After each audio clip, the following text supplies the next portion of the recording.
Hello everyone! Did you know that writing doesn't represent speech perfectly?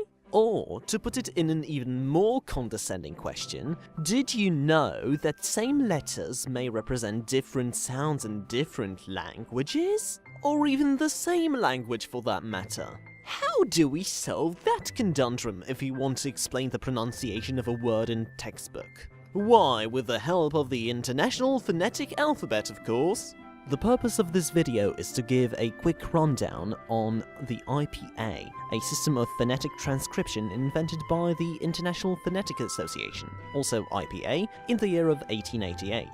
It has most recently been revised in 2005 and 2018, and it can be a very useful tool in analysing speech sounds or phones.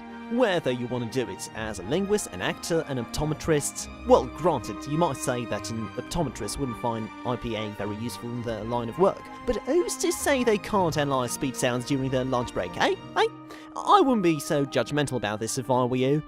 In any case, let's examine some speech sounds from our ever so useful IPA chart one by one, this video specifically focusing on vowels. The reason we are doing this instead of starting with pulmonic aggressive consonants is because I've been seeing some presentations on the subject matter that do, and if you're watching this then you're already likely to have come across them. And from my personal experience, the categorization of different consonants through place of articulation, manner of articulation, and as well as voicing is much more memorable than the rather nebulous categories of frontness, openness, and lip rounding. Put simply, the lines between the vowels are much more blurry and much easier to forget, for me at least, so it's good to have frequent reminders.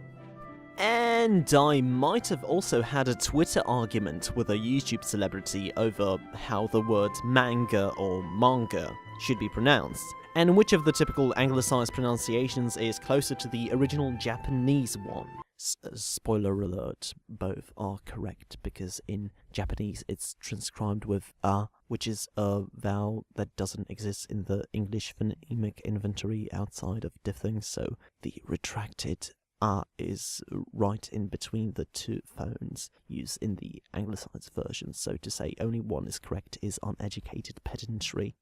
In any case, we have managed to keep it civil, but if I am to have this discussion again, I want to have this video as a basis for my arguments. For this reason, I want this video to be as approachable to a layman as I can make it. Whether I succeed is entirely another matter.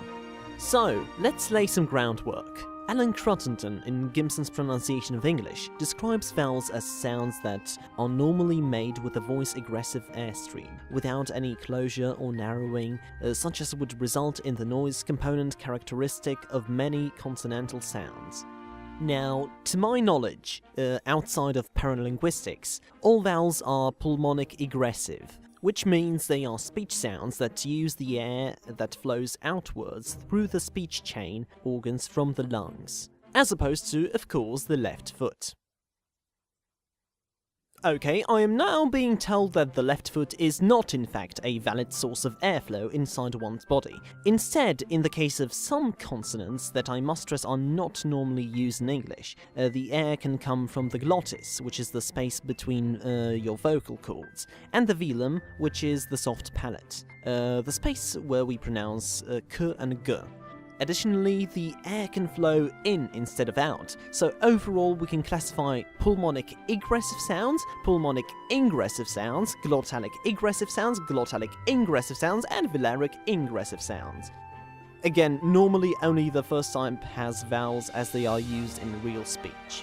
There are two kinds of definitions of the vowel that Cruttenden gives, a phonetic one and a phonological one. Both are a bit problematic, but it is generally accepted that those sounds which observe features of both categories are full vowels. The phonological definition claims that a vowel is the sound that constitutes the center or nucleus of a syllable, so it's more concerned with the function.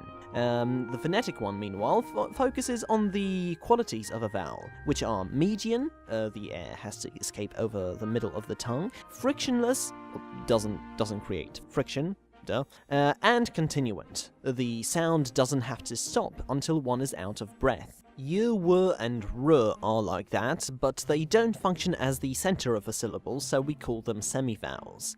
Meanwhile, in words like little or sudden, as are the examples we have in Gimson's pronunciation of English, L and N are the other way around. They can function as the nucleus of a syllable while being consonants phonetically. We distinguish vowels on the basis of their quality and quantity. The quality depends on the position of the tongue that shapes the airstream in 2 dimensions, high and low as well as front and back. If you look at this chart and imagine it as a cross-section of the mouth, with the lips and teeth being on the left and the uvula on the right, you can see the spots around which different IPA symbols are written represent the position of the tongue when producing a sound. The quality is also influenced by lip rounding, which is why you have 2 symbols around each dot. The left represents the unrounded sound, while the right the rounded one.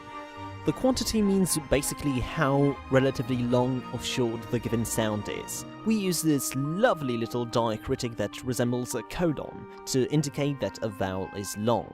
And the perfect example of this is the vowel that we're going to talk about first, E. It's the front high unrounded vowel, which exists in English in both its short and long form. Long E is more common, for example in words such as cheese, bee, leaf, machine or key.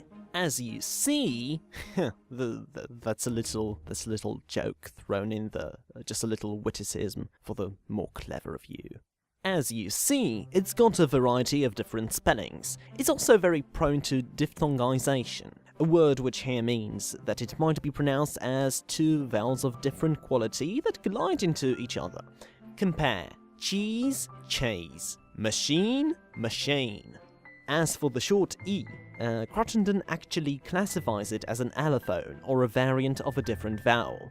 The short I is the near front, near high vowel, and it appears in words such as these: film, little, cabbage, syllable, private. Meanwhile, the short E, currently recognized as a separate phoneme, normally occurs at the endings of words such as ability, recipe, donkey, and of course, happy. That's why it's often known as happy E. The rounded equivalents of E and I are U and U respectively. I'm sure I pronounced that correctly. The high front rounded vowel doesn't occur in English, but is essentially the U umlaut in German, for instance. Meanwhile, the near high front central rounded vowel, isn't that a mouthful, can be found in several accents of English, such as Estuary English, West Country, or Southern American, as an allophone of in words like foot, compare with foot. Moving slightly down within the front column, we have the mid-high front unrounded vowel, which in English is slightly lower than what the chart would suggest. It occurs in words such as bed, dead, or many, although many speakers even in standard accents might use the even lower variation, the low mid-front unrounded vowel. The higher variant is generally preferred by older speakers. Cruttenden also mentions that a longer variant of is also used in words such as care, share, chair, or pair, instead of the diphthong, preferred by some textbooks like Mimi Ponsonby's How Noun Brown Cow. And now, dear all, it's time to play the game Where Are the Rounded Equivalents Used? Well, first we have the high mid-front rounded vowel. And that's right, it's another umlaut in German. This time it's the O umlaut in schön. The low mid-front rounded vowel is used in the same word by some Swiss speakers, but it also exists in the New Zealand, Scouse and Southern Welsh dialects of English as the replacement of in bird. Now then, A is the near front low unrounded vowel that occurs in words such as cat and rat, and yes, even manga. Among young British and Australian speakers, it is slowly turning more and more into A, though. A is the front low unrounded vowel that is very common in Polish, for instance. It's in my name, Maciek. In Japanese, it's slightly more retracted, which is why the American pronunciation of the aforementioned borrowing, manga, is equally valid. This pronunciation uses R, the low back unrounded vowel. In English, this vowel is always long and occurs in different places depending on region. In general American, Norfolk and Cardiff accents, it's used in heart, bar, and cart, while standard British accents use it in bath, car, and half. Moving on to the O sounds, here is where the rounded vowels start being used in English. O is the low back rounded vowel, and in standard varieties of British English it's used as a short vowel only, such as in hot, dog, or what. Its long equivalent is the slightly higher O, as in bore, court, war, or false. Although to be fair, I'm pretty much deaf when it comes to back vowels. I can't distinguish between them for the life of me, so I wouldn't blame you if you weren't able to either. Same with O, the high mid-back rounded vowel, which is used instead of the low mid one in Australian, Cockney, New Zealand and South African accents.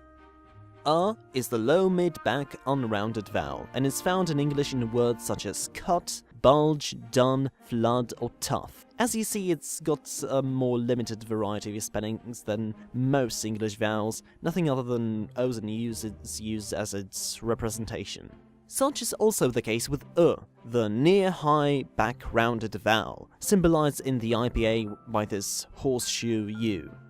In English, the is always short and occurs in words like fool, book, wolf, and could.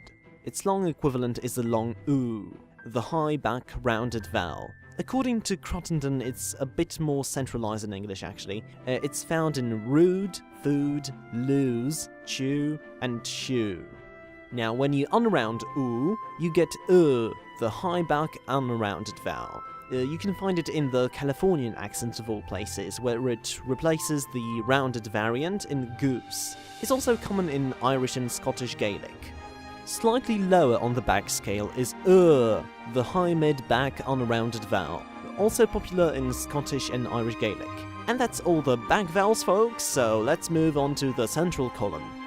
I is the high central unrounded vowel, and it's very common in Polish, such as in words like pył or tink.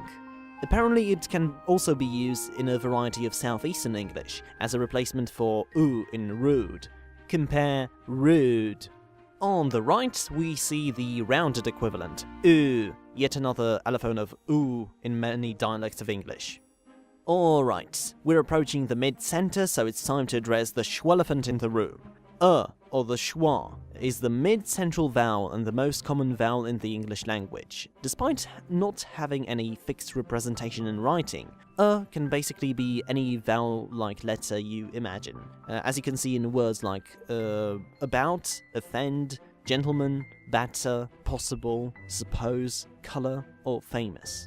As for its position and quality, Cruttenden puts it best. Schwa has a very high frequency of occurrence in unaccented syllables. Its quality is that of a central vowel with neutral lip position, having in non-final positions a tongue raising between open mid and close mid.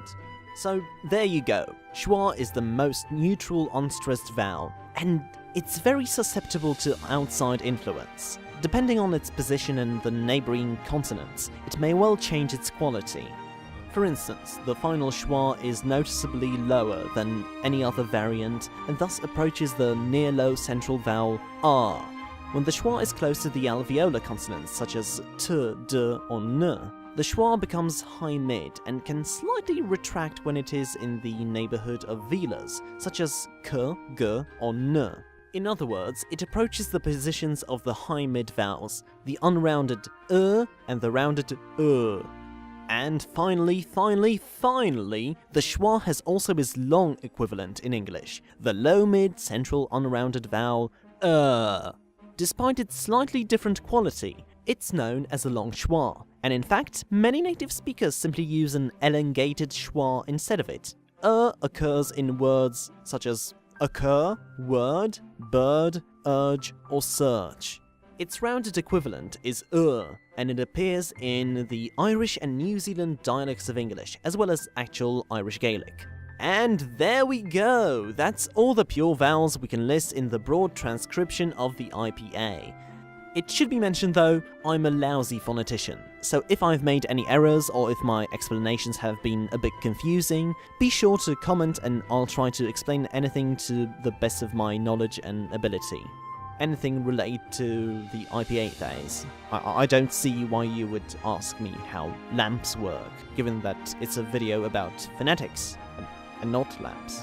Don't pretend that, like, this question hasn't crossed your mind. Oh, I see you typing there, you strange person, you.